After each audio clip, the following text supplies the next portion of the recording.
Saya, oke, sudah kelihatan. Kelihatan, Pak. Oke, sudah kelihatan ya, share screen-nya. Oke, sudah ya. Sudah, Pak. Oke, baik. Adik-adik yang saya hormati, insya Allah hari ini kita akan diskusi terkait dengan salah satu badan kejuruan di Persatuan Insinyur Indonesia, namanya Badan Kejuruan Informatika ya. Jadi silakan nanti diakses websitenya di bki-pi.or.id.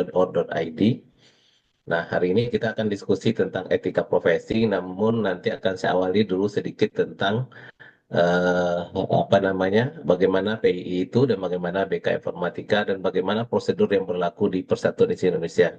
Nah, ini nanti akan menjadi alumni D4 ya, D4 terapan ya. Maka akan nanti diharap bergabung ke apa namanya, ke Badan Kejuruan Informatika.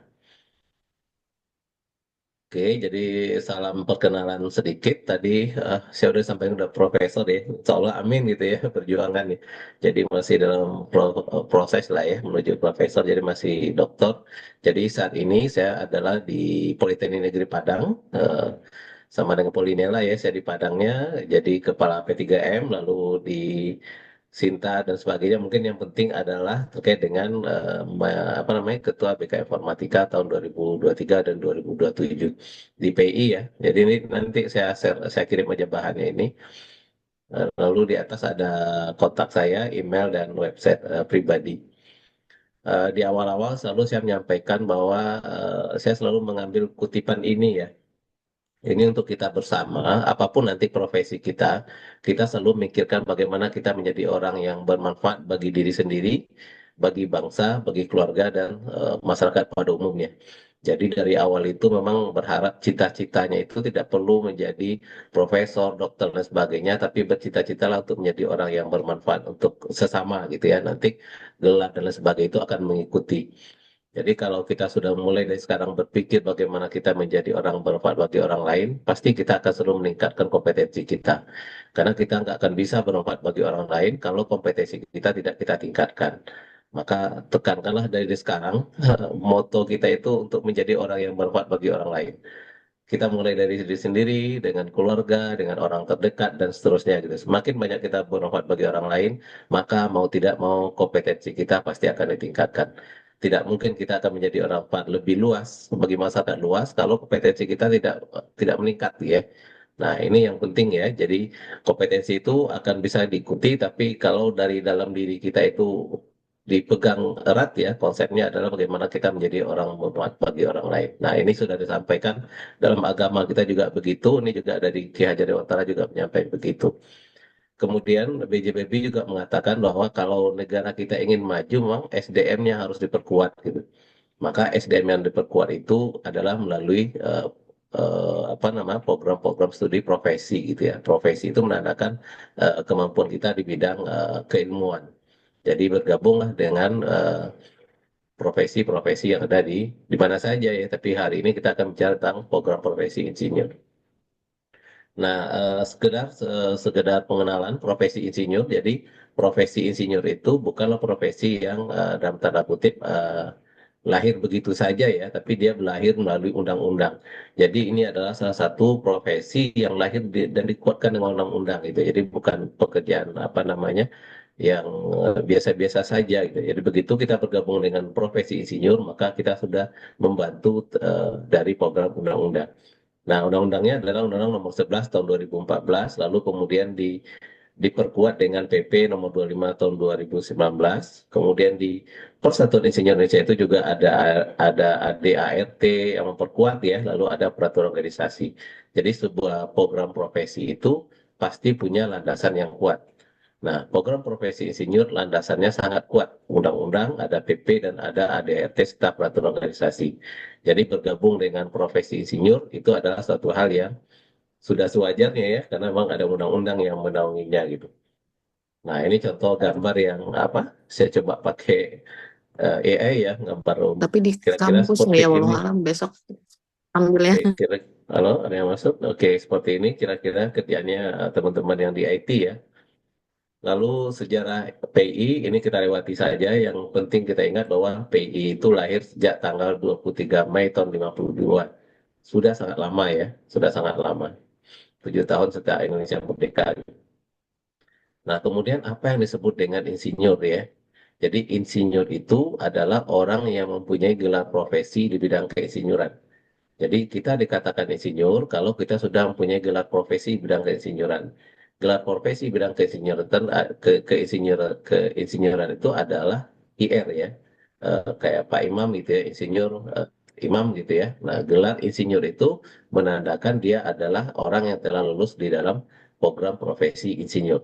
Jadi nanti adik-adik begitu udah selesai D4-nya gitu ya, nanti silakan lanjut ke pendidikan program profesi insinyur. Nah, jadi gelar insinyur itu sekarang adalah gelar profesi. Kalau dahulu tahun sebelum lulusan sebelum tahun 90-an itu adalah untuk sarjana teknik, dulu gelarnya insinyur.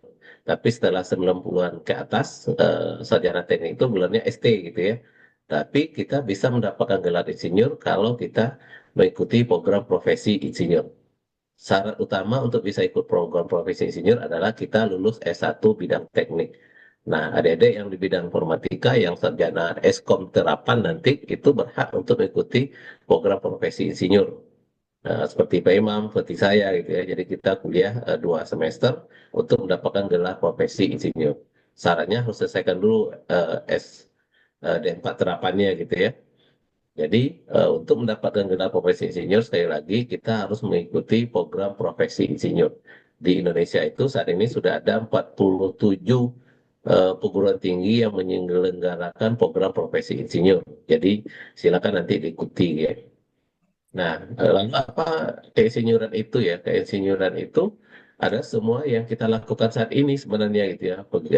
Belajar, meneliti gitu ya. Nah, itu adalah bagian dari keinsinyuran. Aktivitas kita dalam penguasaan ilmu pengetahuan teknologi untuk meningkatkan nilai tambah. Nah, kan sama ya. Kita belajar meningkatkan nilai tambah, daya guna, peningkatan kompetensi, dan lain sebagainya. Itu adalah keinsinyuran. Itu dinyatakan di pasal 1 ayat 1 Undang-Undang ya. Definisi keinsinyuran itu apa gitu. Nah, kemudian setiap orang sudah mempunyai profesi insinyur, maka dia bisa menyelenggarakan praktik keinsinyuran. Nah, adik-adik nanti begitu sudah tamat, kemudian mengikuti program profesi insinyur, baru kita bisa melakukan praktek keinsinyuran setelah nanti dapat namanya surat izin, namanya STRI, surat tanda register insinyur ya, sama kayak praktek dokter gitu ya. Nah, itu bisa kita dapatkan nanti. Nah, program profesi keinsinyuran itu sebenarnya sangat banyak ya, sangat banyak ruang lingkupnya gitu. Dan undang-undang yang menaunginya, kalau kita ada Undang-Undang Nomor 11 Tahun 2014. Di tempat lain ada juga banyak undang-undang. Jadi semua ini mempunyai kekuatan hukum. Jadi tidak ada salahnya mencoba mengikuti nanti ya bagaimana program profesi insinyur tersebut gitu. Nah, di situ ada hak dan ada tanggung jawab. Nah, program profesi apapun yang kita ikuti, nanti ada hak dan kewajiban kita gitu. Ada hak dan ada kewajiban. Jadi ini adalah hal yang lumrah di setiap organisasi profesi, ada hak dan ada kewajiban. Kalau kita seorang insinyur, kita berhak, ada berhak mendapat perlindungan hukum dari organisasi kita. Jadi sewaktu kita masuk ke sebuah organisasi, maka kita berhak untuk mendapat perlindungan. Kita sebagai anggota ya, anggota profesi insinyur, maka kita berhak mendapat perlindungan. Dan kita juga berhak mendapat imbalan ya atas hasil kerja kita. Itu hak kita. Dan kita juga berhak mendapat pembinaan atau peningkatan kompetensi profesi keinsinyuran kita. Ini adalah hak kita. Jadi organisasi apapun yang kita ikuti, maka setiap kita berhak untuk mendapatkan perlindungan, mendapatkan jasa, imbalan atas jasa kita, dan dapat pembinaan untuk peningkatan kompetensi. Nah, di balik hak itu, kita juga ada kewajiban. Jadi, sewaktu kita mengikuti profesi, maka kita harus mengikuti kode etiknya. Setiap organisasi punya kode etik. Organisasi profesi pasti punya kode etik. Begitu masuk ke Persatuan Insinyur Indonesia, maka kita akan mengikuti kode etik insinyur. Nanti akan disampaikan ya.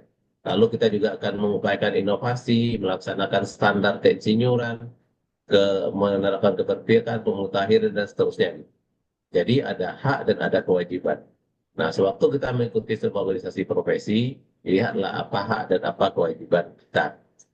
Nah, kalau di PI strukturnya ini seperti ini. Eh, jadi kalau di PI itu yang paling di atas itu ada pengurus pusat, ada ketua umum, ada wakil, ada sekjen dan seterusnya. Nanti di kita di BK namanya Badan Kejuruan. Nah, inilah yang akan banyak menggerakkan roda dari Persatuan Insinyur Indonesia.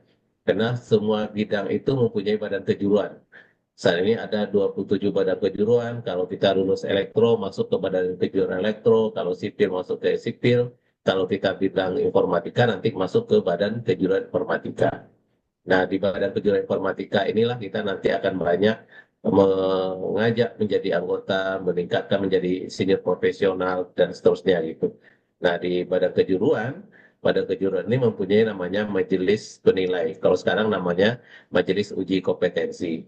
Dan Pak Imam adalah ketua majelis uji kompetensi untuk badan kejuruan informatika gitu ya. Jadi beliau lah yang menentukan standar insinyur informatika itu seperti apa, itu dari Pak Imam gitu ya. Jadi sudah pas lah sekarang dengan Pak Imam. Jadi mudah-mudahan nanti 50 orang mahasiswa ini nanti sudah menjadi sarjana informatika, nanti ikut program profesi insinyur, nanti akan bertemu dengan Pak Imam lagi untuk menilai seberapa level keinsinyuran kita di bidang informatika gitu ya.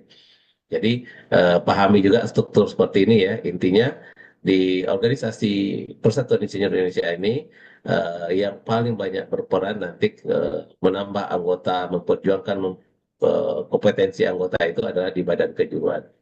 Karena inilah yang akan memberi warna bagaimana skill dari insinyur-insinyur di Indonesia. Sangat bergantung kepada badan kejuruan masing-masing. Nah, ini yang saya sebut tadi ada 27 badan kejuruan informatika, banyak ada teknik arsitektur, elektro, dan seterusnya itu. Nah, kita ada di BK Informatika. Ya, jadi kita ada di BK Informatika. Jadi badan kejuruan ini merupakan salah satu badan pelaksana ya, unsur pelaksana praktek kesinnyuran yang betul-betul memberi warna terhadap bagaimana maju kembangnya PI di masa yang akan datang. Jadi sangat berat memang tugas kita di BK, terutama di BK Informatika saat ini ya. Nah, itu sekilas tentang apa? Tentang PI. Nah, sekarang saya mau cerita tentang BK Informatika. Oke, BK Informatika itu lahir di tahun 2018 ya, SK pertama turun. Tapi waktu itu kita mengadakan konvensi di tanggal 17-18 Maret di Bandung. Ini Pak Imam di mana di sini ya? Eh, Pokoknya kami ada di sini deh. Dan saya ada Pak Imam ya. Ada Pak Imam nggak di sini ya? Ada itu. Tuh, tuh, tuh, tuh, tuh, tuh. Belakangnya Pak Yang Har. mana? Belakang Pak Har. Samping Oh, baju mana putih. Pak? Ya ini ya, saya mana sih ya? Saya juga nggak tahu saya ini nggak ya. Jadi inilah cikal bakal adik-adik kita merintis bagaimana organisasi profesi ini semakin kuat dan kita adalah tim perintis dari awal. Jadi Pak Imam, saya dan kawan-kawan yang lain itu adalah orang yang merintis di awal lahirnya BK Informatika. Maka bersyukurlah adik-adik sekarang bertemu dengan orang yang melahirkan BK Informatika gitu ya. Sehingga saat ini telah menjadi BK yang cukup besar ya. Kalau tadi saya cek sudah 2.300 anggotanya gitu. Jadi cukup besar untuk BK yang baru pertama kali, yang baru lahir lah ya, masih seumur jagung. Jadi di tanggal 17-18 Maret kita mengadakan konvensi sehingga kita dapat gelar IPM. Jadi teman-teman dapat IPM waktu itu. Kemudian kita mendapatkan SK. Jadi SK kita itu lahir di 26 Januari 2018.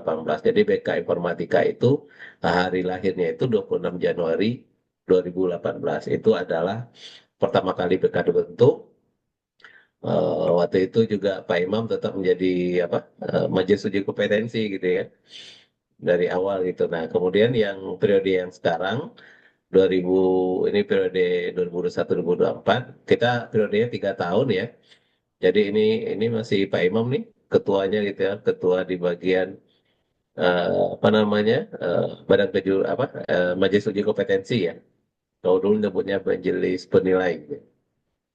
Nah, ini yang baru, yang tahun ini kita baru dilantik kemarin di tanggal 1 Agustus 2025 2004 ya. Ini saya ada wakil ketua dan Pak Imam juga masih sebagai ini ke mana ini Pak Imam ya? Ini bidang standarisasi dan regulasi gitu. Ini pengurus-pengurusnya. Oke, nah ini posisi BK Informatika saat ini, saya cek tadi tadi paling berapa waktu yang lalu lah ya, sudah di 2.300 ya, sudah cukup banyak untuk yang baru gitu. Lalu ini visi misi ini saya lewati dulu. Kita yang penting sekarang adalah apakah BK Informatika itu insinyur apa tidak gitu. Masih banyak yang bertanya. Kadang-kadang dia Eskom nih saya insinyur apa tidak gitu ya. Nah di dalam Undang-Undang Nomor 11 tahun 2018 itu sudah jelas nyatakan bahwa cakupan keinsinyuran itu ada namanya bidang industri. Nah, bidang industri ini, disiplin teknik industri ini, itu dijabarkan di PP-nya itu ada sampai 9. Salah satunya adalah teknik informatika. Jadi di undang-undang dinyatakan bahwa kita itu adalah bagian dari ilmu disiplin ilmu teknik. Namanya teknik informatika ya. Jadi di sorry, ini di Undang-Undang Insinyur Nomor 11 tahun 2014 di pasal 5 dinyatakan bahwa keinsinyur itu mencakup disiplin teknik industri salah satunya ya. Nah, nanti dijabarkan yang di teknik industri apa saja dijabarkan dalam PP nomor 25 tahun 2019. Nah, di situ nyatakan bahwa teknik informatika salah satu dari bidang kejuruan yang ada di Persatuan Insinyur Indonesia. Jadi tidak ada keraguan lagi bahwa kita adalah bagian dari insinyur. Jangan seolah-olah kita selalu menganggap bahwa insinyur itu adalah orang sipil, orang elektro, orang pertanian, dan sebagainya. Nah, kita informatika adalah orang insinyur gitu ya. Nah, seorang insinyur dikatakan insinyur itu kalau ini di sini dijelaskan di undang-undang itu mencakup bidang pendidikan, pelatihan, gitu ya, penelitian, pengembangan dan seterusnya. Nah, kita saat ini sebenarnya sudah menuju proses itu. Kalau seandainya kita sudah menjadi insinyur, maka kita harus memiliki namanya STRI, Surat Tanda Register Insinyur. Jadi setiap insinyur yang akan melakukan praktek keinsinyuran di Indonesia harus memiliki Surat Tanda Register Insinyur. Jadi ini nanti adik-adik begitu tamat, sudah dapat IPP, IP atau PU, nanti pastikan sudah memiliki ini agar memperkuat kita bahwa kita bekerja sesuai dengan kompetensi kita. Nanti akan kita lihatkan apa saja etika profesi yang ada di insinyur. Nah, ini deh ya. Jadi disiplin di PP nomor 25 tahun 2019 dijabarkan bahwa teknik industri itu terdiri dari A sampai I ini kita ada di bagian hanya teknik informatika. Nah, hal inilah yang melandasi kita untuk mempropos membentuk BK Informatika. Jadi kalau sebelum lahirnya Badan Kejuruan Informatika ini, bagi teman-teman informatika yang akan bergabung DPI, dia akan masuk di bawah naungan elektro gitu. BK Teknik Elektro. Nah, sekarang dengan adanya BK Teknik Informatika, maka kita akan berada di BK Teknik Informatika. Lalu apa saja ruang lingkup lulusan insinyur informatika? Nah, sebelum ada terbit ada nanti ada Kepdikjen Dikti ya. Jadi kita akan bisa menjadi insinyur informatika di PI kalau kita lulusan sarjana teknik gelar kita ST gitu ya. Atau sarjana teknik terapan nih kita yang D4 di Politeknik STRKOM gitu ya. Itu kita masuk ke sarjana teknik terapan. Atau orang sarjana pendidikan teknik bidang komputer SPD gitu ya. Atau dia mungkin sarjana sains SSI dari Fakultas MIPA tapi bidang ilmu komputer gitu ya. Nah, itu boleh menjadi anggota insinyur. Jadi lulusannya ada di Fakultas Teknik, nama fakultasnya bisa beda-beda ya. Di Fakultas Ilmu Komputer, tadi juga saya mereview di Fakultas Kesehatan dan Sains. Ternyata di situ juga ada informatikanya gitu. Nama fakultasnya bisa macam-macam, yang penting dia adalah bidang informatika, dilihat kurikulumnya gitu. Nah, gelar di informatika itu juga banyak, ada ST, dulunya masih pakai ST, sekarang sudah Eskom rata-rata sejak terbitnya eh, keputusan Dirjen Dikti 163 ini, semua yang informatika itu gelarnya sudah Eskom atau STRKOM. Mau dia bidang lebih banyak ke sistem komputer, dulu ST gitu ya, sekarang sudah Eskom semua. Jadi lulusan informatika semuanya sekarang sudah mengacu kepada Kepdikjen Dikti ini, gelarnya Eskom dan STRKOM. Sebelumnya bervariasi, ada ST, ada SSI, ada SPD. SPD udah masih ya karena dia bidang pendidikan. Lalu kalau nanti kita sudah tamat, lalu kita sudah eh, bisa melakukan aktivitas di PI. Jadi begitu tamat di S1, nanti di D4-nya sudah dapat ijazah, nanti silakan menjadi anggota PI. Daftarnya di website https Simponi PI or ID. Jadi begitu masuk di sini nanti kita mendaftar menjadi anggota. Begitu sudah menjadi anggota, kita juga bisa melakukan mengikuti kuliah program profesi insinyur agar kita bisa mendapat gelar IR. Jadi sekali lagi gelar IR itu adalah gelar profesi. Jadi bukan gelar akademik ya. Jadi kita mengikuti program profesi insinyur. Jadi gelar IR itu berlaku seumur hidup karena kita kuliah gitu ya, mengikuti dan diresmikan dan diwisuda lagi gitu ya di perguruan tinggi. Nah, kalau kita sudah dapat gelar insinyur, kita nanti bisa mengikuti kompetensi keinsinyuran di BK Informatika. Nanti nilai dari eh, keinsinyuran kita itu akan dinilai oleh Pak Imam nih, apakah kita nanti masuk IPP, IPM, IPU gitu ya. Nah, inilah akan menjadi dasar kita mempunyai sertifikat insinyur profesional. Kalau kita sudah mendapat IPM, IPP, IPU, kita bisa mendapatkan namanya STRI, Surat Tanda Register Insinyur. Kalau kita sudah mendapatkan STRI, maka kita baru boleh melakukan praktek keinsinyuran. Kita mendapatkan proyek, mengerjakan proyek, dan lain-lain sebagainya, maka akan sangat kuat kalau kita sudah mengerjakan, memiliki STRI. Jadi kalau diikuti prosedurnya nanti akan seperti ini gitu ya. Begitu tamat S1, silakan daftar menjadi anggota PI, lalu sambil itu mengikuti kuliah di program profesi insinyur, sambil terus kita meningkatkan kompetensi kita dan ikut dengan ikut uji kompetensi, mengerjakan proyek dan lain sebagainya untuk memperkuat nilai keinsinyuran kita. Nanti kalau seandainya nilai selama masa tamat sampai mengajukan penilaian penilaian kompetensi keinsinyuran ini bisa saja nanti gelarnya adalah IPM atau IPU. Tapi biasanya IPM ya karena kita baru paling tinggi ini ada masa kerjanya kalau IPP 3 tahun, IPM 6 tahun gitu ya, IPU 8 tahun ke atas gitu ya. Jadi ada masa kerja sejak tamat dari S1-nya.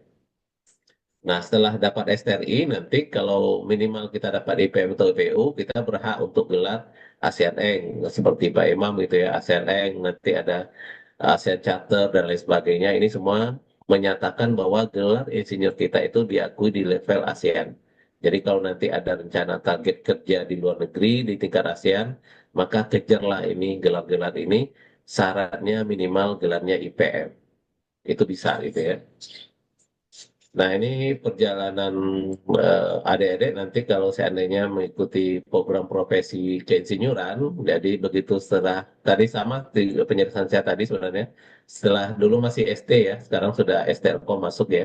Jadi setelah dapat gelar STRKOM nanti ya, kemudian ikut program profesi insinyur, lalu mendapat gelar insinyur, kemudian setelah itu diuji nilai keinsinyuran itu apakah nanti gelarnya dapat IPP, IPM atau IPU dengan mengisi namanya form aplikasi insinyur. Nanti setelah itu baru akan didapat sertifikatnya ya. Nanti saya tampilkan contoh sertifikatnya. Lalu mengurus gelar ASEAN Eng dan lain sebagainya itu bisa dilakukan setelah kita dapat IPM atau IPU. Semuanya itu dilakukan dalam namanya sistem sertifikasi insinyur profesional disebut dengan Simponi. Simponi PIOR ID ya. Sekarang belum bisa karena harus hanya S1. Nah, ini prosedurnya ini mungkin kita lewati saja. Ini contoh kartu KTA. Kartu KTA, nanti kalau seandainya adik-adik gabung di Persatuan Insinyur Indonesia, nanti kode kita adalah 24 ya. Ini menandakan bahwa kita eh, dari anggota Persatuan Insinyur Indonesia dari bidang kejuruan informatika. Lalu ini nanti gelar profesi eh, insinyur itu kita ikuti di PPI namanya program profesi insinyur. Nanti ada jalur RPL, pembelajaran lampau dan eh, reguler ya. Jadi kalau reguler itu 1 tahun. Jadi 2 semester ya, 2 semester ya. Mudah-mudahan ini Polinela akan mengurus program ini bisa segera selesai. Begitu adik-adik tamat ternyata juga sudah lolos juga program profesi insinyur di Polinela sehingga bisa gabung langsung di Polinela untuk mengurus atau mengikuti program profesi ini. Jadi syaratnya memang STR ya. Kalau kita STR boleh ST, boleh SPD, yang tadi yang penting bidang teknik. Ini kita dapat ijazah dari apa? Dari insinyur, kemudian program profesi insinyur ya. Kemudian dapat sertifikat insinyur profesional, ini IPP, IPM atau IPU ya. Jadi ini adalah semacam level dari keinsinyuran kita. Kalau IPM ini biasanya memang baru masa kerja 3 sampai 7 tahun ya di sini ya. Memang baru pemula gitu ya. Lalu setelah itu baru yang lebih eh, meningkat lagi IPM atau IPU. Jadi kalau gelar IPM atau IPU ini berlaku sesuai masa aktifnya. Jadi masa aktif sertifikat insinyur profesional ini ada 5 tahun.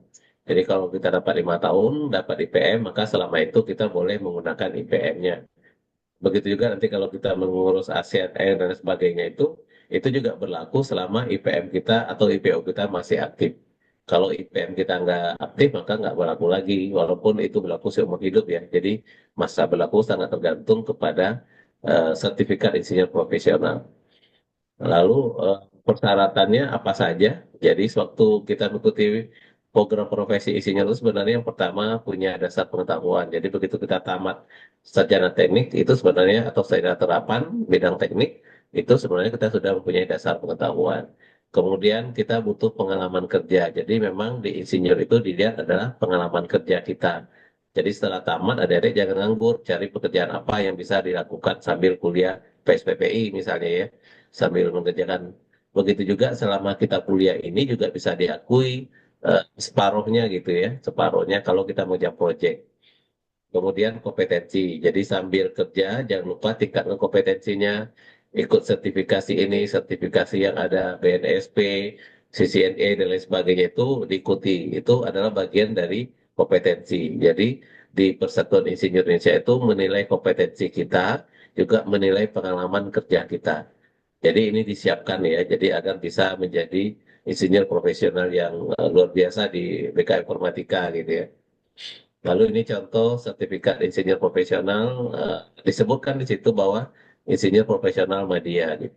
Ini saya Madya ya, belum IPU gitu ya. Lalu kemudian setelah itu baru kita dapat namanya surat tanda register insinyur. Nanti ada formatnya seperti ini. Nah ini pakai burung Garuda juga, logo burung Garuda, lalu dapat surat tanda registrasi insinyur. Ini nomor mana dia nomor? Ini nomor registrasinya. Nah ini kita kalau seandainya berpraktek, kita sudah bisa bikin praktek kayak praktek kedokteran itu gitu ya. Jadi sudah bisa ditampilkan karena kita sudah punya surat tanda register insinyur. Jadi inilah legal kita untuk melakukan praktek keinsinyeran ke depannya. Jadi kejarlah untuk mendapatkan ini agar kita tidak tahu di undang-undang berikutnya itu memang di apa namanya diberlakukan secara mutlak ya. Jadi untuk kita melakukan mengerjakan proyek kita harus punya SRI. Nah ini nanti mohon disiapkan dengan baik. Nah setelah dapat itu nanti kita bisa mengurus dapat ASEAN Eng dan lain sebagainya. Kita juga dapat semacam sertifikat nih, sertifikat Pak Imam nih. Pak Imam sertifikat Pak Imam nih ASEAN Eng. Nah, apa sih manfaatnya kita mendapatkan sertifikasi itu? Sebenarnya sangat banyak ya. Kalau untuk tingkat nasional, adik-adik sekarang ini Indonesia masih yang paling sedikit gelar insinyurnya gitu dibanding negara lain. Apalagi dibanding Malaysia yang sekecil itu, karena kita luas ya, jadi kita dihitung kalau dihitung persentasenya masih sangat minim. Maka kita lah bagaimana berupaya meningkatkan persatuan apa, meningkatkan jumlah insinyur Indonesia karena secara tidak langsung insinyur inilah yang akan menambah meningkatkan kesejahteraan dan menambah income dari negara kita. Jadi peran kita itu sangat menentukan juga untuk secara nasional. Kemudian manfaat perorangan tentu sudah sangat banyak ya. Kita akan diakui sebagai orang profesional gitu ya. Kemudian karir kita akan jelas, profesi kita jelas gitu ya. Kemudian untuk lembaga juga pasti akan banyak manfaatnya. Kalau untuk lembaga sudah banyak gelar insinyur, tentu akan berpeluang untuk menjadi lembaga yang kredibel gitu di kampus ya. Nah itu terkait dengan BK Informatika ya. Lalu kita sekarang bicara tentang etika profesi. Nah adik-adik kalau tadi kita bicara sedikit tentang apa itu program profesi insinyur, apa itu insinyur itu ya, apa itu BK, dan apa itu BK informatika. Mudah-mudahan sedikit banyaknya sudah dapat penjelasan ringkas lah ya. Nanti begitu selesai dari D4-nya, bisa bergabung dengan BK Informatika, mendaftar menjadi anggota API dulu. Nanti seiring jalan, seiring perkembangan nanti memang masa kerja itu sangat menentukan gitu. Nah, sekarang kita masuk ke topik kita sekarang adalah terkait dengan etika. Mungkin kalau definisi mungkin sudah banyak dibahas ya. Ini saya juga tadi membuat gambar dari ini dari ChatGPT ya terkait dengan etika. Etika itu memang ibarat apa ya? Timbangan ya. Kita akan melihat benar atau salah, baik atau buruk itu tanggung jawab moral dan lain sebagainya. Nah, etika itu sebenarnya adalah perangkat keyakinan kita tentang perilaku benar atau salah. Nah, keyakinan kita tentang benar atau salah itu sangat beragam ya. Kalau kita dalam agama Islam, penting rujukannya Al-Quran udah pasti gitu ya. Tapi kalau seandainya apa namanya pemahaman kita tidak apa ya tidak valid tentang benar salah, maka ada yang salah bisa jadi benar, benar bisa jadi salah. Nah, keyakinan-keyakinan seperti itu kadang bisa berubah-ubah tergantung pemahaman masing-masing. Nah, ini nanti akan diperkuat keyakinan benar salah itu kalau di apa di Indonesia ada peraturan, ada undang-undang, nah itu jelas benar dan salahnya jelas itu ya. Al-Quran dan hadis itu benar. Jadi kalau mengacu ke situ maka keyakinan tentang perilaku benar salah itu maka akan valid. Kemudian juga akan melalui norma sosial yang diterima secara umum ya. Jadi ada sesuatu yang bagi bagi satu tempat itu etis, bagi tempat lain tidak. Ini sangat tergantung pada norma di mana dia berada. Kemudian juga bisa juga perilaku yang tidak bisa diterima yang biasanya sangat dipengaruhi oleh eh, kondisi-kondisi di tertentu ya. Jadi ini yang saya sebut, jadi nilai-nilai etika tadi, moral-moral itu kadang bervariasi menurut usia. Jadi kalau usianya 60 dengan orang usia 20, kadang-kadang ada nilai moral menurut dia itu biasa, tapi menurut orang tua itu tidak biasa. Atau menurut kelompok budaya. Kalau di Minang yang dilakukan seperti itu biasa saja, tapi di tempat lain itu dianggap melanggar. Jadi sangat bervariasi tergantung dengan usia, kelompok, latar belakang juga seperti itu. Eh, Budaya gitu ya, itu akan memberi makna yang berbeda. Jadi kita harus bisa mendapatkan eh, penilaian berdasarkan kondisi itu ya. Agama juga jenis kelamin masing-masing beda. Contoh aja kalau kita di Indonesia ditanya umur kadang bisa-bisa saja. Tapi kalau di luar negeri kita tanya umur orang itu dianggap eh, tidak etis gitu ya. Nah, hal-hal seperti itu kan di kita biasa, tempat lain tidak bisa. Maka hal seperti itu dipahami secara baik ya. Kapan kita menempatkan sesuatu itu gitu. Nah, itu terkait dengan moralitas. Jadi sangat berpengaruh tergantung dengan beberapa hal gitu ya. Bisa dipengaruhi usia, kelompok budaya, latar belakang, agama, jenis kelamin misalnya. Lalu kemudian etika ini itu akan memberi manfaat kalau kita ikuti dengan integritas. Jadi integritas akan memberi warna bagi siapa kita kalau kita melakukan berdasarkan perilaku yang etis. Jadi integritas sangat menentukan juga ya. Kita sudah tahu itu benar atau salah, tapi kita nggak punya integritas melakukannya gitu. Berarti kita belum punya integriti. Jadi integritas ini adalah simpul akhir bahwa kita melakukan sesuatu itu sesuai dengan perilaku yang seharusnya. Jadi orang dengan integritas itu seharusnya dia bertindak dengan kode prinsip. Kalau nanti kita mau masuki apa PII, kita mengikuti kode yang ada di PII. Lalu kalau kita secara prinsip, maka kadang-kadang pemahaman kita tentang sesuatu itu sangat dipengaruhi dengan pengalaman kita. Jadi semakin banyak kita bergaul, semakin banyak kita berpengalaman, tentu kode-kode itu akan apa namanya kode prinsip itu akan semakin baik terpatri di diri kita gitu ya. Eh, jadi mampu menerapkan standar moral yang sama dalam setiap situasi ya. Jadi integritas itu muara akhir dari perilaku etis kita gitu. Nah, kemudian profesi. Kalau tadi kita bicara etika, etika, moral, ujungnya adalah integritas ya. Jadi kalau kita sudah paham etika, ada paham benar salah, tahu mana yang apa yang baik dan tidak gitu ya, maka apa ya diperkuat dengan integritas dari kita lakukan yang baik dan kita tegas dengan itu ya. Jadi kalau dalam agama itu walaupun pahit yang benar itu ya tetap harus dikerjakan gitu ya. Jadi itu integritas. Lalu berikutnya kita bicara tadi etika, sekarang kita bicara profesi. Jadi profesi itu sebenarnya adalah pekerjaan yang kita lakukan tapi menuntut keahlian. Ya, jadi profesi adalah pekerjaan yang kita lakukan yang menuntut keahlian. Jadi kalau kita tidak ahli di situ, maka kita belum profesi di situ gitu. Jadi profesi dikatakan profesi karena adalah pekerjaan tersebut untuk keahlian. Jadi keahlian itu bisa saja ilmiah dan dedikasi yang tinggi ya. Nanti kita akan bicara keahlian itu dari mana saja gitu. Nah ini dia. Keahlian itu bisa kita peroleh melalui pendidikan, melalui uji kompetensi. Nah itu keahlian kita itu dibuktikan dengan apa? Dengan ijazah, dengan sertifikat. Itu menandakan bahwa kita ahli. Jadi kalau tidak ada ijazah, tidak ada sertifikat, maka keahlian kita diragukan. Walaupun kita ahli di situ, tapi tidak ada legal aspeknya menyatakan bahwa kita ahli di situ. Maka kita harus kuliah. Jadi mau tidak mau kuliah itu adalah salah satu upaya kita untuk menjelaskan ke orang bahwa kita ahli di bidang tertentu. Kita ikut uji kompetensi, dapat sertifikat kompetensi, maka itu adalah pengakuan bahwa kita ahli di situ. Jadi kita nanti akan bergabung ke organisasi profesi, maka kita pastikan kita punya sertifikat keahlian. Nah, sertifikat keahlian itu mulai dari ijazah pendidikan kita dan taman-taman yang lainnya.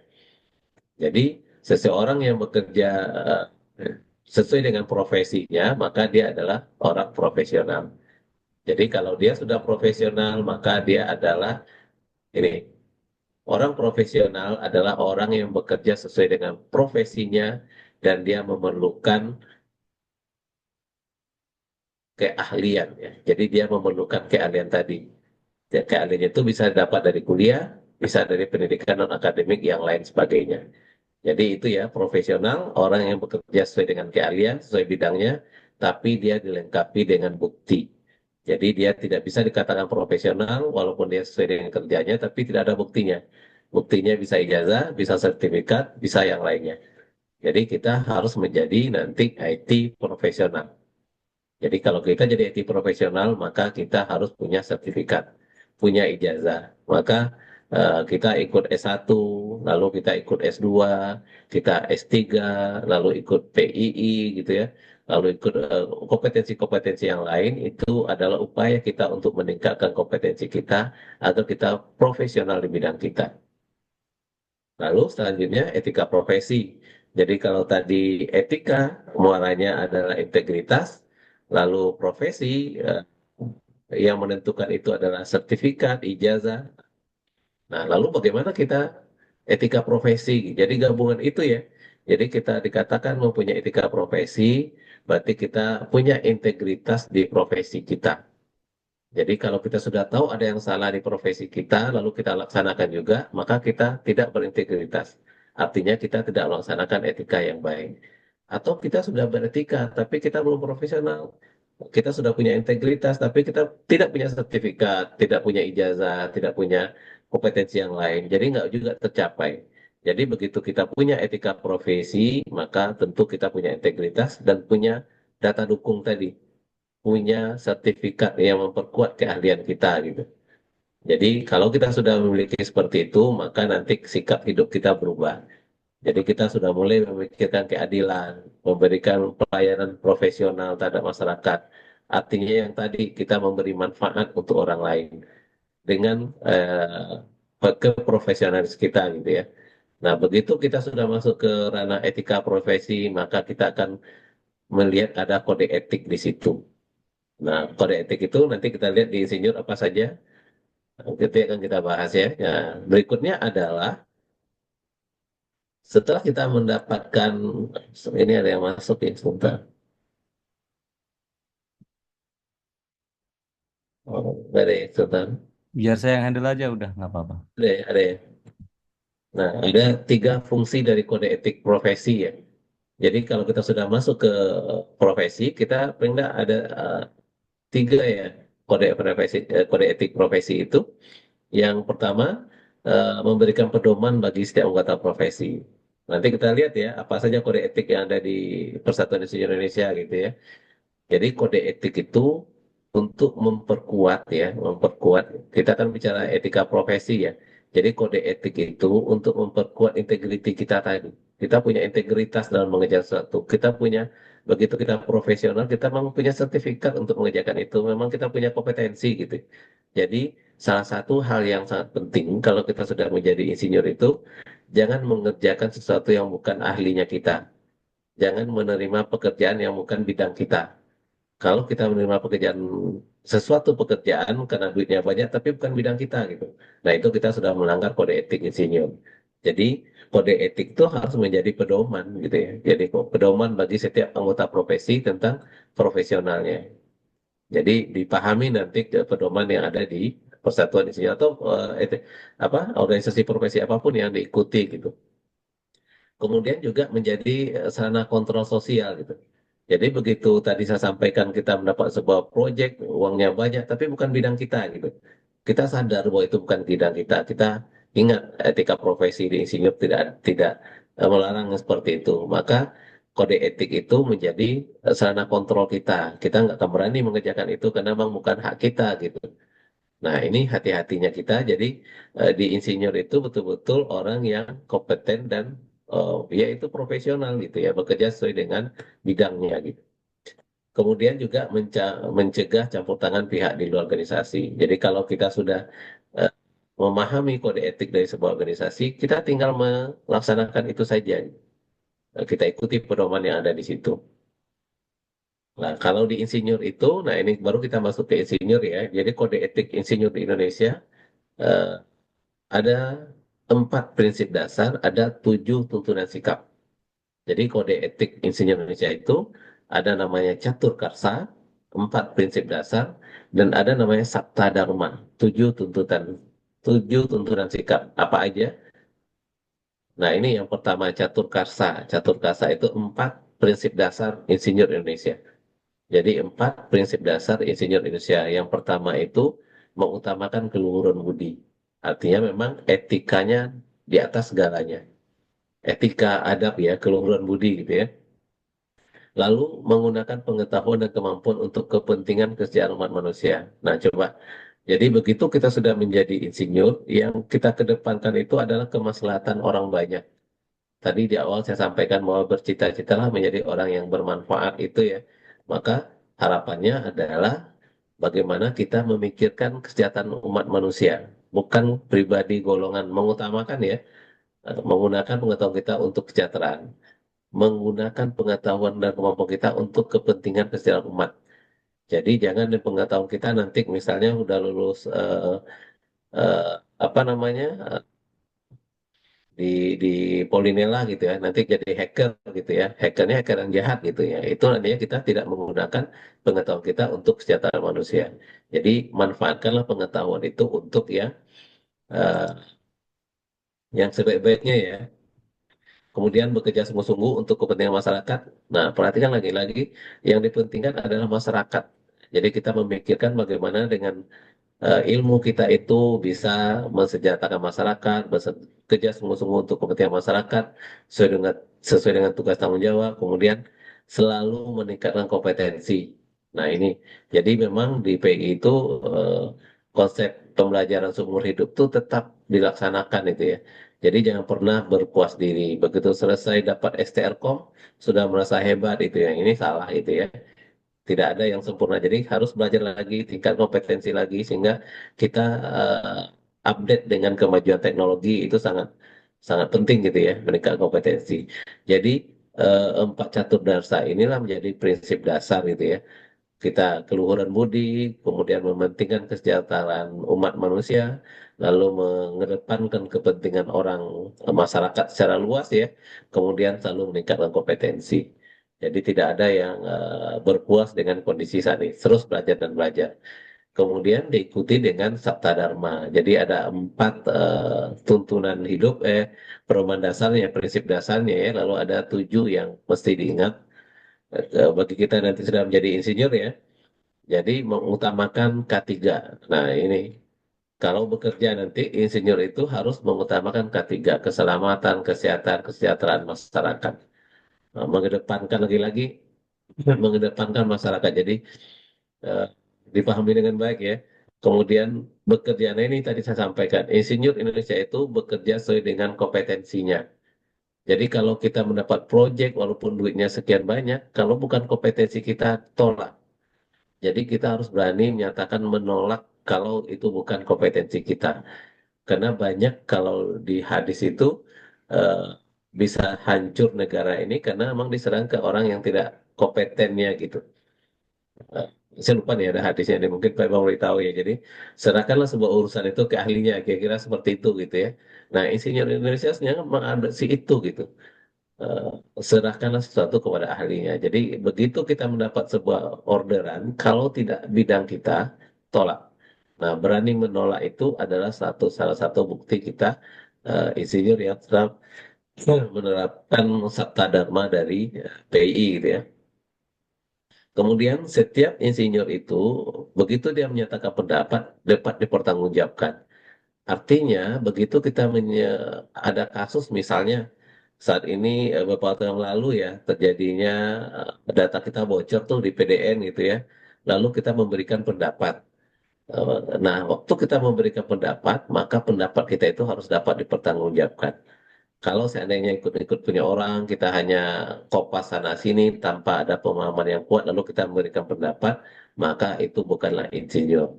Jadi insinyur itu apapun yang dia sampaikan nanti, dia harus bisa dipertanggungjawabkan.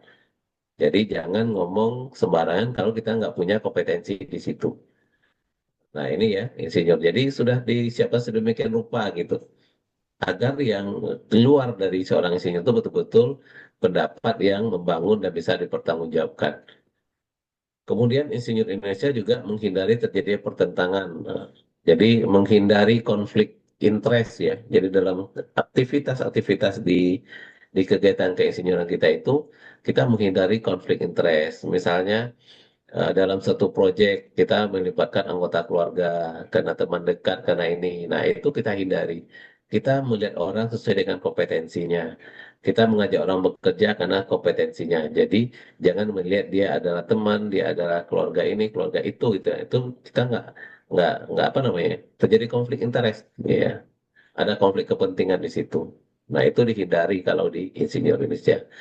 Kemudian juga akan membangun ya kita apa namanya insinyur Indonesia itu membangun reputasi profesi. Jadi begitu kita menyatakan bahwa kita insinyur bidang informatika, maka jagalah baik-baik reputasi informatika itu. Jangan kita cemarkan dengan salah kita dalam melaksanakan sesuatu gitu ya. Ada melakukan malpraktek dan lain sebagainya. Maka kita sudah melanggar tuntunan sikap dari profesi insinyur. Kemudian insinyur Indonesia senantiasa memegang teguh kehormatan. Nah ini integritas dijelaskan lagi dan martabat profesi. Kita begitu sudah masuk ke PI, maka kita harus menjaga nama baik. Kalau kita dari informatika, maka kita harus menjaga nama baik BK Informatika. Jangan kesalahan kita itu membuat nama BK Informatika yang tadi sudah bagus jadi tidak bagus gitu ya. Nah ini perjuangan insinyur informatika ini. Kemudian nah, masih berlanjut mengembangkan kemampuan profesionalnya. Jadi jangan pernah berhenti untuk terus belajar dan belajar. Kemudian kita di IT. Kalau tadi kita melihat dari sisi Persatuan Insinyur Indonesia-nya ya. Nah, kalau kita di bidang informatika, nanti adik-adik begitu sudah selesai dari kuliah, adik-adik akan dipertemukan jadi IT user atau IT profesional. Kalau kita mau menjadi profesional, maka kita harus melengkapi dengan kompetensi. Nah, jadi kalau IT user misalnya direkrut karyawan IT jadi anggota saja. Kalau jadi anggota saja tentu kita menjadi orang biasa-biasa saja. Nah, kita berharap adik-adik adalah menjadi IT profesional. Nah, IT profesional ini yang berharap menjadi anggota PI, BK Informatika gitu ya. Kalau jadi IT user kita hanya jadi anggota saja. Jadi berharap jadi IT profesional. Jadi IT profesional itu tadi disampaikan bahwa orang profesional orang yang mempunyai sertifikat kompetensi. punya sertifikat kompetensi. Jadi kalau dia punya sertifikat kompetensi, dia harus mampu menegakkan kebijakan mengenai IT yang etik, yang etis ya. Nah, beberapa masalah di dalam bidang kita itu adalah masalah eh, pembajakan gitu ya. Sekarang masih ada juga gitu ya. Lalu rahasia dagang, masalah whistleblowing gitu ya, masih banyak terjadi. Nah, nanti di Indonesia itu sudah ada Undang-Undang ITE. Nah, ini mohon dibaca. Undang-Undang ITE, lalu sudah ada Undang-Undang Perlindungan Data Pribadi, Undang-Undang PDP, lalu Undang-Undang Naker, karena nanti kita akan masuk ke ranah IT profesional, maka kita akan mengawangi banyak tenaga kerja, maka kita harus melek dengan hal-hal seperti itu. Jangan nanti kita melaksanakan pekerjaan IT kita secara profesional itu ternyata kita melanggar Undang-Undang ITE. Maka profesionalitas akan jadi hilang. Jadi sebanyak apapun nanti kompetensi kita, tapi ternyata kita nanti melanggar undang-undang, maka itu akan jadi keniscayaan bagi kita gitu ya. Jadi mohon nanti itu diperhatikan dengan baik-baik. IT, undang-undang ITE, informasi dan transaksi elektronik ya, ini sudah sangat lama, sudah banyak yang terjerat karena tidak memahami dengan baik. Lalu perlindungan data pribadi juga ini akan terjadi malpraktek ya, sewaktu misalnya begitu kita membuka usaha e-commerce misalnya, waktu kita membuka usaha e-commerce nanti kita bikin website, lalu waktu website itu ada yang mendaftar memasukkan nama data pribadinya ke akun kita, kan ada nomor HP disimpan, ada tempat tanggal lahir disimpan, ada alamat orang itu disimpan di website kita gitu. Begitu website itu tidak kita jaga dengan baik sehingga data orang itu bocor di website kita, maka orang tuh bisa menuntut kita gitu. Sederhana seperti itu. Jadi kita harus paham seperti itu saat kita mulai bekerja dengan IT secara profesional ya. Jangan sampai ada data klien kita bocor, artinya website kita bisa disusupi sehingga data itu bisa bocor, maka kita akan bisa kena kena undang-undang gitu. Maka hati-hati kita dalam memahami sistem yang sedang berjalan. Jadi jangan sampai nanti kita bagian dari yang tadi kita nyebutnya IT profesional, ternyata dalam prakteknya kita ada yang lalai. Jadi kalau di kedokteran ada malpraktek, maka di bidang informatika juga ada malprakteknya gitu. Dan itu salah satunya gitu. Karena kita nggak membaca ada undang-undang PDP, ada undang-undang ITE. Ternyata kita melakukan kesalahan tanpa kita sadari. Nah, ini kita bisa terjerat, hati-hati gitu ya. Jadi mohon nanti dibaca undang-undang ITE dan undang-undang PDP. Kemudian pekerja IT user tadi ya, kita nyebutnya IT user, apakah dia dianggap sebagai profesional? Bisa iya, bisa tidak. Kalau dia memiliki kompetensi, dibuktikan dengan sertifikat kompetensi, ada ijazah dan sebagainya, maka dia adalah IT profesional. Kalau dia IT profesional, tentu gajinya berbeda dengan orang yang tidak punya sertifikat, dengan yang tidak punya ijazah dan lain sebagainya. Jadi, atau dia punya lisensi. Kalau pekerja IT dia nggak punya lisensi. Jadi kalau seandainya dia IT user, begitu ada pelanggaran, dia juga tidak berhak, tidak ada bertanggung jawab. Tapi kalau kita sudah punya ijazah, sudah punya sertifikat, sudah punya eh, kompetensi yang bisa diakui, begitu kita melanggar, maka kita akan dianggap bisa melakukan praktek malpraktek. Kita bisa dituntut gitu ya, bisa dituntut. Nah, misalnya kalau kita di IT spesialis atau profesional di programmer, kita punya sertifikat framework ini, framework itu, kita sudah punya sertifikatnya gitu ya. Di sistem analis kita mengikuti kompetensinya yang sesuai, software engineer juga seperti itu.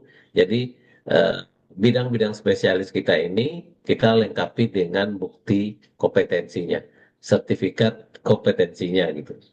Jadi kalau tidak punya sertifikat kompetensi, kita tidak bisa nyebut kita spesialis di bidang itu. Walaupun kita bisa. Kan banyak kasus-kasus ya di informatika itu dia sangat jago programmer, tapi dia nggak punya sertifikat gitu. Tidak ada sertifikat menandakan dia jago, tapi dia bisa gitu ya. Jadi eh, kebisaan kita itu mohon dilengkapi dengan sertifikatnya. Kadang-kadang kita kan udah merasa bisa nggak mau sertifikat ya, tapi dalam aturannya, dalam undang-undangnya gitu ya, keahlian kita itu harus disertai dengan bukti sertifikatnya tadi. Jadi jangan sampai kita nanti bekerja sebagai programmer, kita nggak punya sertifikat, lalu kita menyatakan kita IT spesialis dan sebagainya. Nanti kita akan terjerat undang-undang gitu ya. Lalu IT profesional juga melakukan malpraktek. Nah, jadi hati-hati sewaktu kita sudah menyatakan profesional, sudah melaksanakan pekerjaan kita dengan baik, kita nanti bisa melakukan yang namanya malpraktek. Sekali lagi, malpraktek bukan hanya terjadi di bidang medis ya, yang kita lihat kebanyakan ya. Jadi malpraktek itu didefinisikan sebagai tidak melakukan sesuatu yang dapat dilakukan oleh orang yang berakal sehat, arti sesuai dengan aturannya gitu ya. Jadi etika profesi sebenarnya adalah upaya kita untuk menghindari malpraktek. Jadi sebagai media pengontrol, maka muncullah di setiap organisasi profesi itu etika profesinya, kode etiknya gitu ya. Maka itulah yang akan mengontrol bagaimana kegiatan IT profesional kita itu di bidang informatika itu tidak terjadi malpraktek. Nah, di PI, di BK Informatika, acuannya adalah yang 4 tadi ya, 4 prinsip dasar dan 7 tuntunan perilaku. Nah, kemudian isu-isu yang terkait dengan etika bidang informatika ini juga sangat banyak ya, sangat banyak tentang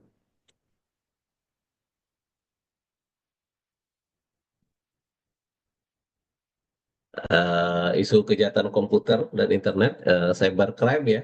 Ini hati-hati kita ini terkait dengan etika profesi ya.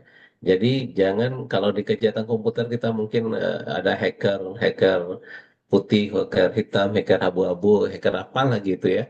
Tapi hati-hati kita jangan sampai nanti kita melakukan kejahatan di bidang ini. Kita jaga itu, kalau kita melakukan itu berarti kita belum bisa masuk ke ranah BK Informatika ya. Lalu perlindungan data pribadi, hati-hati sekali lagi, terutama saat kita bekerja di, apalagi yang paling banyak itu adalah sewaktu kita bekerja di perusahaan berbasis web yang begitu klien kita memasukkan data pribadi di website kita, data pribadinya kan biasa orang register gitu ya, tempat tanggal lahir, nama ibu kandung dan lain sebagainya itu kita minta. Tapi begitu data kita itu apa website kita itu dihack dan bocor, maka itu tanggung jawab kita gitu. Jadi kita harus berani menjamin bahwa data yang masuk di website kita itu betul-betul digunakan hanya untuk kepentingan transaksi di website itu saja. Tapi kalau sempat itu dihack orang sehingga dapat data pribadi, maka itu adalah keteledoran dari kita gitu ya. Kemudian juga isu terkait dengan kebebasan berbicara. Dengan berkembangnya media sosial saat ini, orang IT siapa saja itu bebas berbicara di wall, di Facebooknya, mau nulis apapun, menghina, mencaci maki, maka hati-hatilah gitu.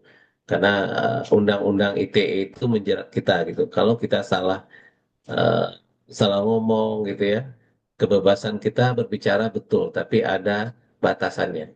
Nah, kita lah yang menilai mana yang etis, mana yang tidak. Sewaktu di media sosial ya, kan sudah banyak nih korbannya di media sosial mulai dari video yang tidak baik, menghina, membuli dan lain sebagainya itu adalah terkait dengan etika-etika yang seharusnya bisa kita jaga dari sekarang. Kemudian juga ini kekayaan intelektual ya, menghargai kekayaan intelektual HKI ya, itu intelektual negaranya. Begitu juga untuk software developer, pembajakan masih banyak. Isu-isu seperti itu kayak masih perlu kita diskusikan lebih lanjut gitu ya. Masih banyak hal-hal yang terkait etika yang begitu tantangan kita lah di bidang informatika gitu. Nah, ini beberapa mungkin menurut saya yang perlu kita diskusikan terkait dengan etika di bidang informatika. Mungkin itu Pak Imam, mungkin kita lebih ke diskusi. Cukup siap percepat-percepat semuanya. Silakan kita diskusi ya. Silakan Cesi. Oke, baik. Baik, teman-teman semua, terima kasih saya ucapkan kepada Bapak Yunifizar atas pemaparan materi yang sangat bermanfaat. Baik, sekarang kita masuk ke sesi diskusi. Bagi rekan-rekan mahasiswa yang ingin mengajukan pertanyaan, dipersilahkan. Mahasiswa dapat mungkin mengajukan pertanyaan dengan mengangkat tangan secara virtual pada Zoom Room Meeting ini atau dapat langsung memberikan isyarat dengan mengaktifkan mic-nya. Oke, untuk mahasiswa, ada yang ingin bertanya? Oke, Riza, dipersilahkan.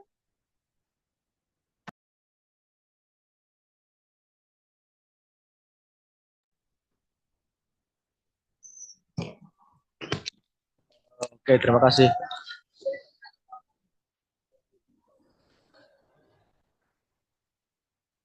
Silakan Riza ya, Riza Asrofi. Mohon izin Bapak, mohon maaf juga. Saya ingin bertanya terkait sertifikasi dan kelulusan profesi insinyur, Pak. Pertanyaan cukup simpel, Pak. Apa saja indikator untuk bisa lulus dari sertifikasi profesi insinyur itu, Pak? Sekian, terima kasih.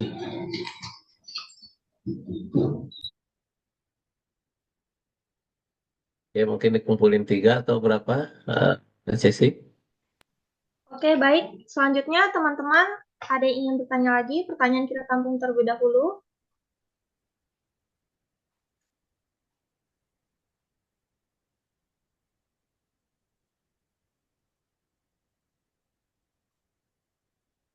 Tio, Oke, bisa mulai, bisa dari chat juga. Satria Divo, dipersilakan.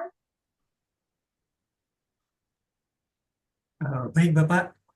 Izin bertanya, saya Satria Diko Praditya. Saya ingin bertanya dalam konteks pengumpulan data, Pak. Kan kami itu ada matkul eh, analisis data kan, Pak. Nah, saya mau nanya nih, Pak. Bagaimana etika seorang insinyur itu dapat memastikan bahwa data yang kita gunakan itu telah diperoleh secara etis, Pak? Seperti itu, Pak. Terima kasih banyak. Oke. Oke, baik. Selanjutnya, ada yang ingin bertanya lagi? Izin bertanya, Oke, dipersilakan, Zakwan. baik Pak, sebelumnya mohon maaf, nama saya Zakwan Abel Petara Wijaya. Tadi Bapak kan menyinggung soal tentang melakukan inovasi kepada masyarakat-masyarakat, lalu juga melakukan banyaknya perkembangan-perkembangan teknologi untuk masyarakat nih Pak. Nah, kira-kira nih Pak, apakah untuk semua insinyur ini Pak, wajib untuk punya rencana untuk membantu masyarakat, atau itu hanya sebagai pilihan saja Pak? Itu Pak, terima kasih.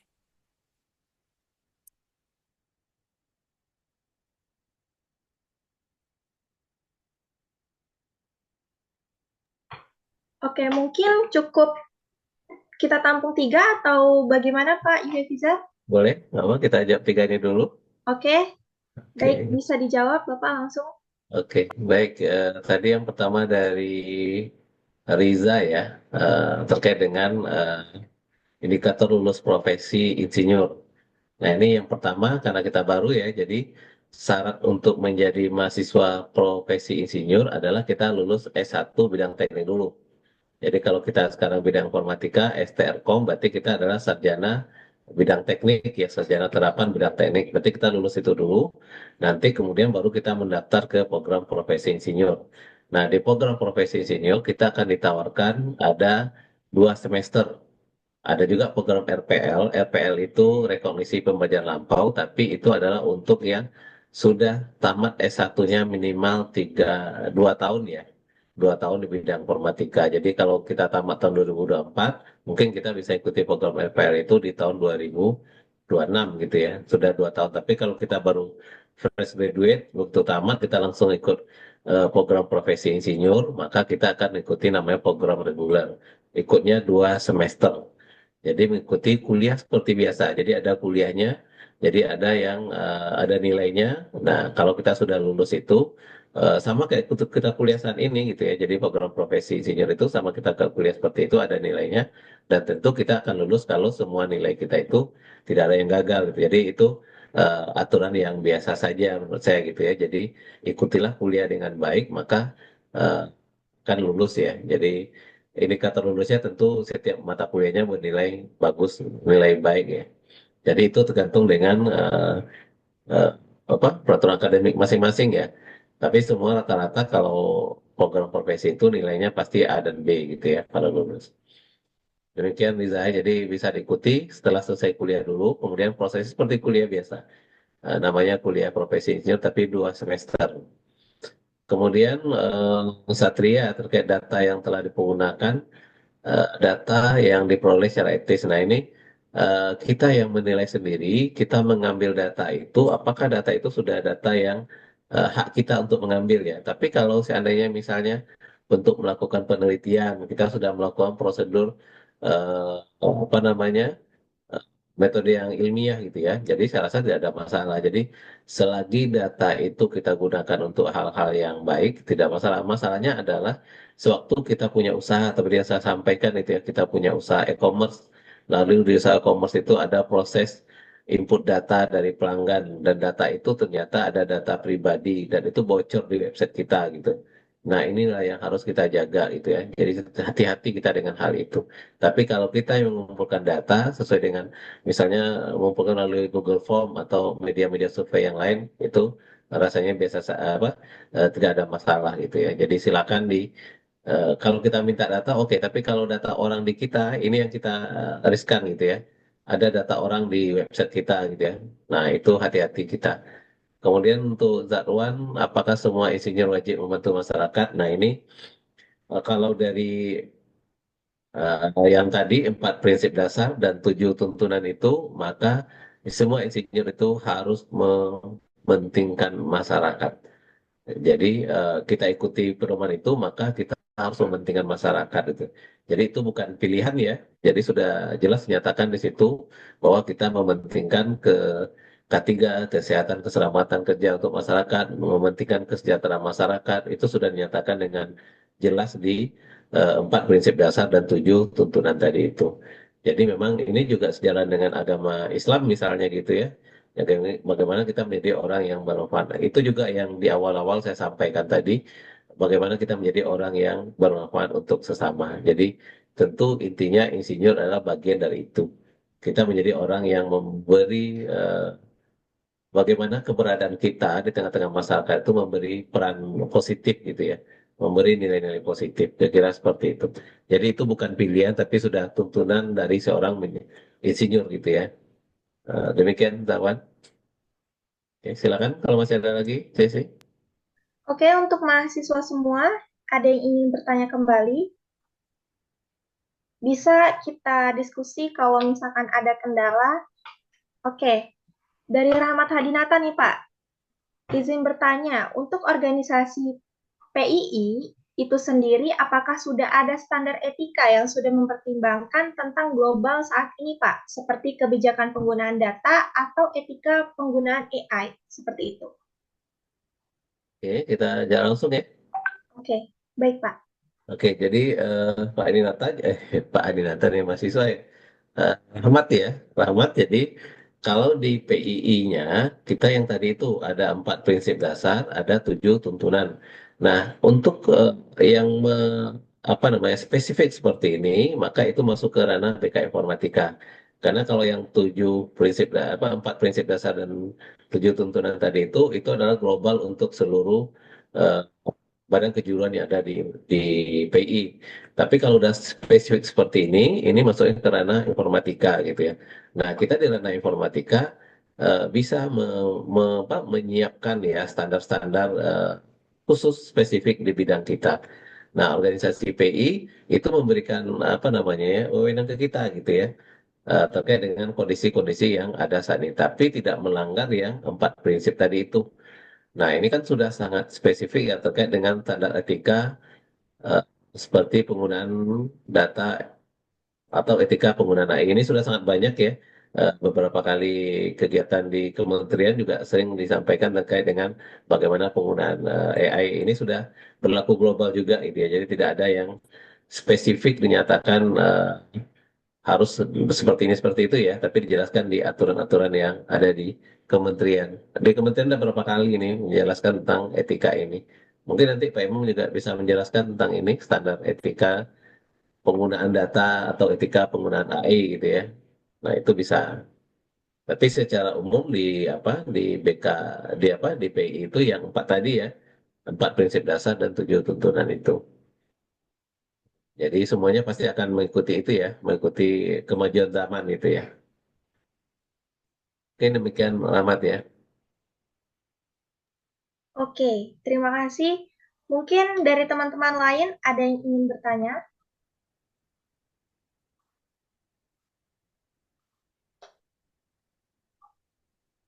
Tidak ada lagi?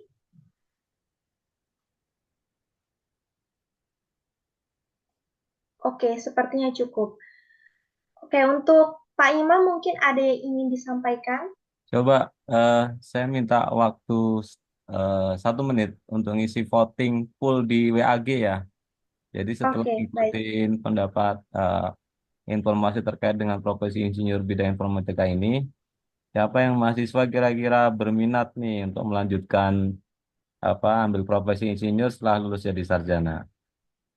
Ya, silakan. Ini nggak usah mikirin nanti. Pokoknya sekarang berminat nggak kira-kira dengan profesi insinyur itu? Ini semester berapa yang sekarang ini memang? Semester 3 udah. Ketiga, oh masih lama perjalanan. Masih. Masih. Makanya kita kenalkan sedini mungkin. Kita di semester 8 ada mata kuliah praktek keprofesian TI udah. Isinya nanti semacam kayak vibe. Jadi merekam semua aktivitas selama mereka jadi mahasiswa aktivitas profesional ya. Jadi mereka jadi ketua panitia boleh, jadi apa pembicara di mana, terus semua histori itu tercatat di mereka itu nanti di ini supaya ketika nanti mereka masuk ke profesi insinyur mereka nggak kaget lagi. Kita bridging di situ. Itu juga itu yang penting tuh, Ya, menyimpan dengan baik arsip perjalanan eh, insinyurnya sebenarnya gitu ya. ya, Dapat sertifikat disimpan dengan baik, dapat pokoknya bukti-bukti kita itu disimpan dengan baik gitu ya. ya. Berapa kegiatan memang kita minta mahasiswa untuk nyimpan di LinkedIn dan untuk aktivitas coding itu ada di GitHub. Kita minta ada di sana untuk Iya. pengembangan itu personal branding. Ini ada 25 ini udah. Jadi 26 secara umum berminat 27. Satu ragu-ragu. Ini ragu-ragu ini berarti kayaknya mau jadi bidan dia.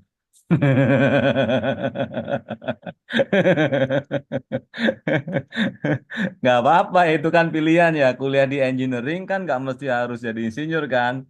Sama kayak orang kuliah kedokteran kan, nggak mesti harus jadi dokter kan. Banyak yang kuliah kedokteran jadi bisnismen kan banyak kan.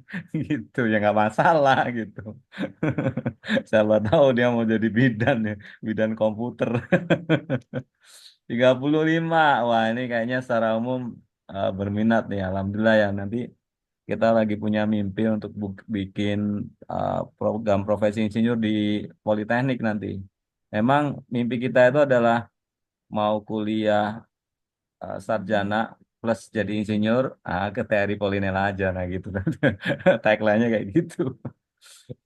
Sambil nunggu polling, kita perkenalkan ini udah. Kita perkenalkan Mars dan himne PI dulu ya, Dah ya. Sip, sip. Kayak enak tuh dengar, siapa yang senang dengarnya itu. Ya, kita masuk ke himne dulu yang lembut lah ya, gitu. Himne Himne dulu. Mas jadi apa? PI itu punya himne Mas yang betul-betul menggugah kita gitu ya, insinyur Indonesia. Nah, kita masuk ke himne dulu. Jadi kalau dulu itu jadi tukang insinyur ya. Bentar. Ini mau Suaranya belum share, keluar. share. Oke.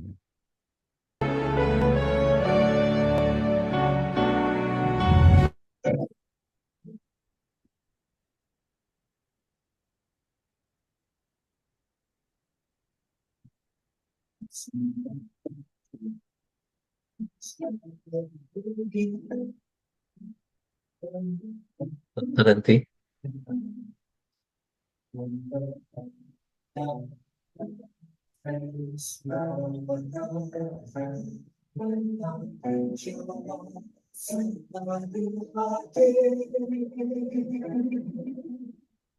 Terusnya nggak jalan Pak Imam.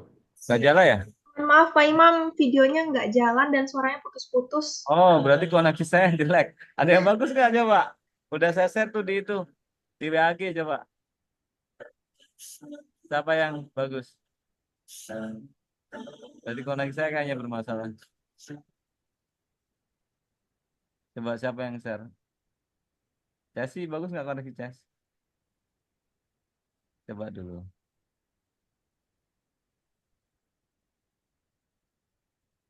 Habis hujan ini kayaknya. Becek jalannya. Frekuensinya kepater-pater.